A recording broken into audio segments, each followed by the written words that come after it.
இன்றைக்கி கொஞ்சம் cleaning work இருக்குது. அந்த க்ளீனிங் ஒர்க் தான் இன்றைக்கி வந்து பார்க்க போகிறோம். ஏன்னா உத்திரத்துக்கு வந்து நம்ம விரதம் இருக்க ஸ்டார்ட் பண்ணிட்டோம். அதனால் வீடு வந்து க்ளீன் பண்ணணும் அப்படின்னு சொல்லிட்டு இன்றைக்கி வந்து வீடு வந்து க்ளீன் பண்ணலாம் அப்படின்னு சொல்லிட்டு ஸ்டார்ட் பண்ணியாச்சு. காலையிலே பார்த்திங்கன்னா தலைக்கு வந்து எண்ணெய் தேய்ச்சி கொண்டை கட்டி வச்சா தான் நம்ம வந்து கொஞ்சம் ஃப்ரீயாக இருக்கும். இல்லைன்னா கசகசன்னு இருக்கும் முடி. அதனால் எண்ணெய்லாம் தேய்ச்சி கொண்டை போட்டுட்டு நான் வந்து ஃப்ரிட்ஜில் இருந்து ஸ்டார்ட் பண்ணலாம் அப்படின்னு சொல்லிட்டு ஃப்ரிட்ஜுக்கு வந்து இடைஞ்சலாக இந்த ஊஞ்சல் வந்து போட்டிருந்தோம். அது இருந்துச்சு நான் க்ளீன் பண்ண முடியாது அப்படின்னு சொல்லிட்டு நான் ஊஞ்சலை வந்து கலட்டி வந்து தனியாக வச்சுட்டு ஃப்ரிட்ஜில் உள்ள எல்லா திங்ஸையுமே ஆல்ரெடி ஃப்ரிட்ஜ் வந்து க்ளீன் பண்ணி தான் இருந்துச்சு. இருந்தாலும் கொஞ்சம் கசகசன்னு இருந்த மாதிரி இருந்துச்சு. அதனால் சரி ஃப்ரிட்ஜில் வேறு ஐஸ் க்யூப் வந்து ரொம்ப ஃபார்ம் ஆகிருந்துச்சுன்னு சொல்லிட்டு ஆஃப் பண்ணி போட்டிருந்தான்.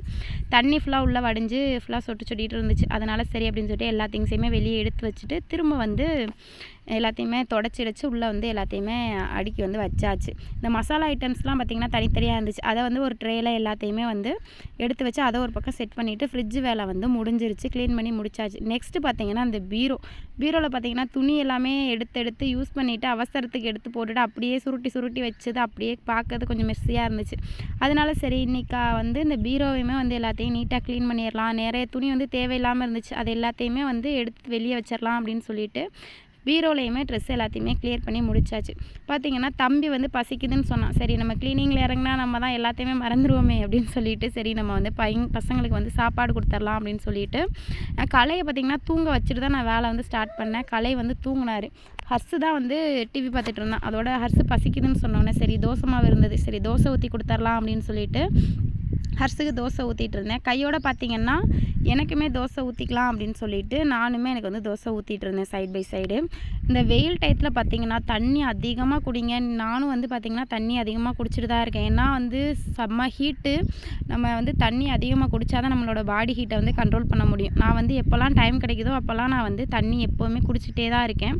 தண்ணி குடித்தா தான் கொஞ்சம் வந்து பாடி வந்து கொஞ்சம் கூலாகிற மாதிரி இருக்குது.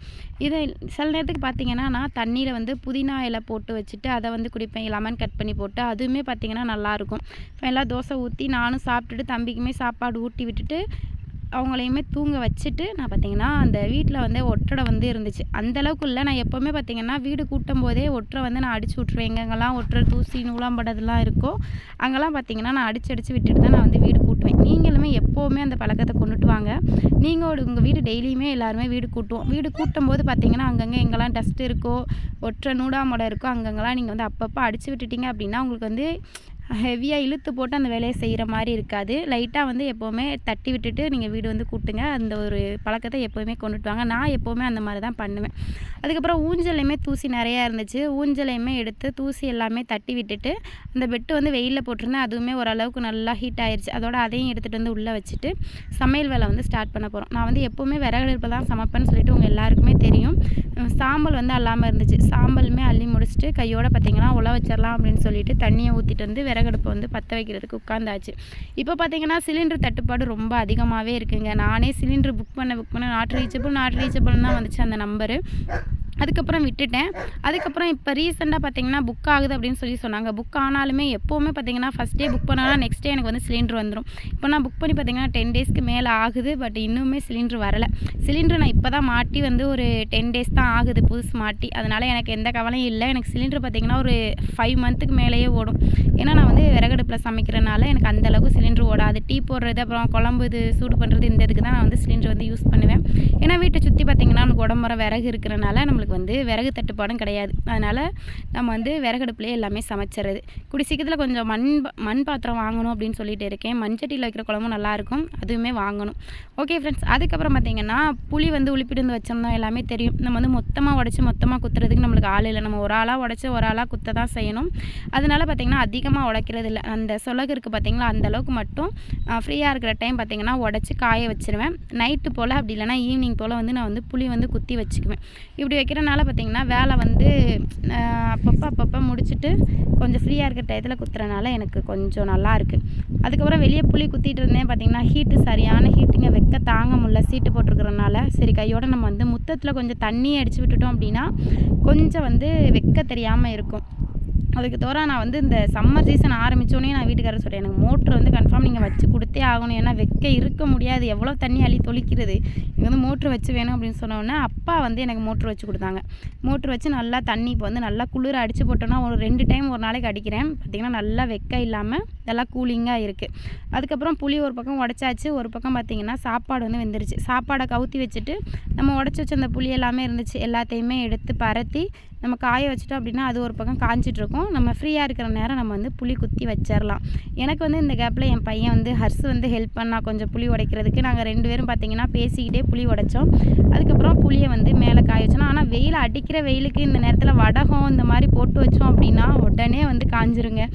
அந்த மாதிரி தான் இதையுமே புளியும் காய வச்சுட்டு துணி எல்லாமே நான் புளி உடைக்கிற கேப்பில் ஹஸ்பண்ட் வந்து எல்லாத்தையுமே துவைச்சி போட்டுட்டாங்க. எனக்கு ஒரு வேலை மிச்சம். அதுக்கப்புறம் உள்ளே வந்து பார்த்திங்கன்னா ரசமும் மீல் மேக்கர் தான் இன்றைக்கி வைக்க போகிறேன். அது ஒரு பக்கம் ரெடி பண்ணிட்டேன். அதுக்கப்புறம் நாங்கள் எல்லாருமே சாப்பிட்டுட்டு குளிச்சுட்டு ஒரு குட்டி தூக்கம் போட்டுட்டு பார்த்திங்கன்னா ஈவினிங் போல் டீ போட்டு குடிச்சிட்டு நெக்ஸ்ட்டு ஒரு வேலை வந்து ஸ்டார்ட் பண்ணணும். அதனால தான் ரிலாக்ஸாக கொஞ்சம் நேரம் உட்காந்து நம்மளோட டைம் நம்மளுக்குன்னு ஒரு டைம் வேணும் அப்படின்னு சொல்லிட்டு ஒரு பக்கம் நான் டீ குடிச்சிட்டு இருந்தேன். கலை வந்து ஈவினிங் தூக்கம் வந்து தூங்க ஸ்டார்ட் பண்ணிட்டாரு. கரண்ட் இல்லைங்க, பக்கத்தில் வந்து போஸ்ட்டு வந்து உண்டி லைன் இழுத்தாங்க. அதனால் வந்து கரண்ட் வந்து ஆஃப் பண்ணி போட்டிருந்தாங்க. நல்ல வேலையாக நான் வந்து எப்போவுமே நம்மளோட சார்ஜ் ஃபேன் இருக்குது பார்த்தீங்களா, அது எப்போவுமே சார்ஜ் போட்டு இப்போ வச்சுக்கிறது. சம்மர்னால எப்போ கரண்ட்டு போகுமே தெரியாது அப்படின்னு சொல்லிட்டு அந்த ஒரு ஃபேன் இருந்தனால தம்பிக்கு வந்து அந்த ஃபேனை போட்டு வச்சுட்டேன்னா தம்பி வந்து ஒரு பக்கம் அழகாக தூங்கிட்டு இருப்பார். பெட்ஷீட் எல்லாத்தையுமே எடுத்து மாற்றி விட்டுட்டு அதையுமே வந்து துவைக்க போடணும் அப்படின்னு சொல்லிட்டு அதை வந்து ஒரு பக்கம் பெட்டில் உள்ள பெட்ஷீட் எல்லாத்தையுமே மாற்றிடுவேன். நான் வந்து எப்போவுமே வீக்லி ஒன்ஸ் வந்து பெட்ஷீட் வந்து மாற்றிடுவேன். நாங்கள் அதிகமாக பெட் யூஸ் பண்ணுறதில்ல, பெட்டில் வந்து நாங்கள் தூங்க மாட்டோம், கீழே வந்து பாய் விரித்து தூங்குறோம். ஏன்னா சும்மாவே வீடு ஹீட்டு, பெட்டு அதுக்கு வேறு ஹீட்டு. பெட்டில் படுத்தோம் அப்படின்னா பசங்களுக்கு வந்து தொண்டை கரகரன்னு இந்த மாதிரி இருக்குது. அதனால் நாங்கள் வந்து பெட்டில் வந்து அந்தளவுக்கு படுக்கிறது இல்லை, கீழே தான் நாங்கள் படுக்கிறோம். அதனால் சரி இருந்தாலுமே பார்த்திங்கன்னா பூனை எல்லாமே மேலே வேலை படுத்து கிடந்துச்சு. அதனால் பூனை முடி எல்லாமே அதிகமாக இருக்கும். சரி இதை நம்ம வந்து கிளியர் பண்ணிடலான்னு சொல்லிட்டு பெட்ஷீட்டை வந்து கையோடு நான் வந்து மாற்றி விட்ருவோம் அப்படின்னு சொல்லிட்டு அதையுமே எடுத்து மாற்றி விட்டுட்டு புதுசாக ஒன்று நம்ம வந்து பெட்ஷீட் வந்து நம்ம வந்து விரிச்சு விட்டுட்டோம். வீடு எப்போவுமே வந்து நீட்டாக இருக்கிறதுக்கு பார்த்திங்கன்னா ரூம் வந்து நீட்டாக இருக்கிறத எதில் காட்டும்னு பார்த்திங்கன்னா நான் உங்களோட பெட்டும் பெட்ஷீட்லையும் தான் காமிக்கும். ஏன்னா பெட்டு வந்து நீட்டாக இல்லாமல் பெட்ஷீட்லாம் களைஞ்சு போய் கிடந்து பெட்டு மேலே துணி இந்த மாதிரி கிடந்துச்சு அப்படின்னா பார்க்குறதுக்கு பார்த்திங்கன்னா அந்தளவுக்கு நல்லாவே இருக்காது. நீங்கள் எந்தளவுக்கு பெட்டை வந்து நீட்டாக வச்சுக்கிறீங்க அப்படி வச்சுக்கிட்டிங்கன்னா பெட்ரூம் பார்க்குறதுக்கு அந்தளவுக்கு நீட்டாக இருக்கும். இப்போ பார்த்திங்கன்னா எனக்கு அந்த பெட்ஷீட் போட்டு பெட்டை வந்து கவர் பண்ணி நீட்டாக பார்க்கும்போது அவ்வளோ அழகாக இருக்குது. நான் எப்போவுமே பெட்டில் வந்து நான் துணி போட்டு வைக்கவே மாட்டேன். அப்பப்போ துணி காய வச்சு எடுத்தோம் அப்படின்னா அப்பப்போ கையோடு மடித்து வச்சுட்டோன்னா நம்மளுக்கு வந்து ஒரு மேலே மிச்சம். சரி இது இருக்கட்டும், அப்புறமாட்டிக்கு நம்ம மடிச்சிக்கலாம் அப்படின்னு சொன்னோம் அப்படின்னா அந்த துணி வந்து அப்படியே தான் கிடக்கும். நம்மளுக்கு பார்க்கும்போது சரி அப்படி மடிச்சிக்கலாம் அப்புறம் மடிச்சிக்கலாம் தான் தரும். கையோடு அந்த வேலையை பார்த்துட்டோம் அப்படின்னா நம்மளுக்கு வந்து கொஞ்சம் வந்து ஃப்ரீயாக இருக்கலாம். நான் அந்த மாதிரி தான் எப்பப்போலாம் எனக்கு டைம் கிடைக்குதோ அப்பப்போ சின்ன சின்ன வேலையை வந்து நான் பார்த்து வச்சுருவேன். இழுத்து போட்டு பார்க்குறது வந்து எனக்கு அந்தளவுக்கு பிடிக்காது, கையோடு பார்த்து வைக்கிறது தான் பிடிக்கும். பெட்ஷீட் கவர் எல்லாத்தையுமே மாற்றி விட்டுட்டு அதுக்கப்புறம் தலைவாணி உரம் வந்து நான் போட்டுட்டு இருந்தேன். எனக்கு எப்போவுமே ஏதாவது வேலை பார்க்குறோம் அப்படின்னா ஏதாவது ஒரு பாட்டு வந்து டிவியில் போட்டு விட்டுருவேன். அப்படி இல்லைனா ஃபோனு ஸ்பீக்கரில் போட்டு விட்டுட்டேன் அப்படின்னா ப்ளூடூத் கனெக்ட் பண்ணி அது ஒரு பாட்டுக்கு ஓடிக்கிட்டே இருக்கும். நான் அது பாட்டு கேட்டுகிட்டே ஒரு வேலையாக நானுமே பார்த்துருவேன். அந்த கேப்பில் பார்த்திங்கன்னா ஹர்ஸ் எனக்கு கொஞ்சம் கொஞ்சம் ஹெல்ப் பண்ணுவான். ஹர்ஸ் இந்த வேலையை அம்மாவுக்கு பார்த்து கொடுப்பா அப்படின்னு சொன்னால் தம்பி வந்து அழகாக எனக்கு பார்த்து கொடுத்துருவான். அதனாலே எனக்கு ஹர்ஸ் இப்போ ஸ்கூல் லீவ் விட்டனால ஹர்ஸ் வீட்டில் இருக்கும்போது எனக்கு வந்து நல்லா டைம் பாஸ் ஆகுது. 2 பேரும் பேசிக்கிட்டே ஏதாவது சின்ன சின்ன வேலைகள் எல்லாமே பார்க்குறது. அப்புறம் வீடு எல்லாமே கூட்டி விட்டுட்டேங்க. கூட்டி விட்டுட்டு நம்ம உத்திரத்துக்கு விரதம் இருக்கோம், விடிஞ்சால் செவ்வாய்க்கிழமை, அதனால் திங்கக்கிழமையே நம்ம வந்து எல்லா வேலையுமே முடிச்சிடணும் அப்படின்னு சொல்லிட்டு கையோட வீடுமே வந்து தொடச்சிடலாம் அப்படின்னு சொல்லிட்டு வீடு தான் வந்து நான் தொடச்சிட்ருக்கேன்.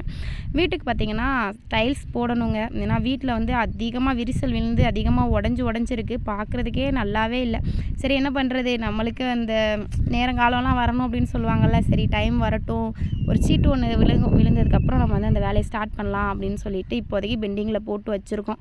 அதனால் இருக்கிறத வச்சு நம்ம வந்து அட்ஜஸ்ட் பண்ணியே ஆகணும். ஏன்னா அதுதான் நம்மளுக்கு வந்து நல்லது அப்படின்னு சொல்லிட்டு நான் வந்து வீட்டை வந்து நான் மாப்பு போட ஆரம்பிச்சிட்டேன். நீங்கள் நினைக்கலாம் என்னங்க சிமெண்ட் தரைக்கு மாப்பு போடுறீங்க அப்படின்னு நினைக்கலாம்.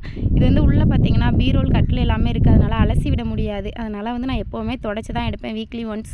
அதுக்கப்புறம் வீடெல்லாம் தொடச்சிட்டு ஹஸ்பண்ட் கிட்ட வந்து ரொம்ப நாளாக கேட்டுகிட்டே இருந்தேன், எனக்கு பாத்திரம் விலைக்கு கவுத்துறதுக்கு ஒரு பலகை மாதிரி கட்டி கொடுங்க அப்படின்னு சொல்லி கேட்டேன். அவங்க வந்து சிம்பிளாக வந்து சீட்டை வச்சு கட்டி கொடுத்தாங்க.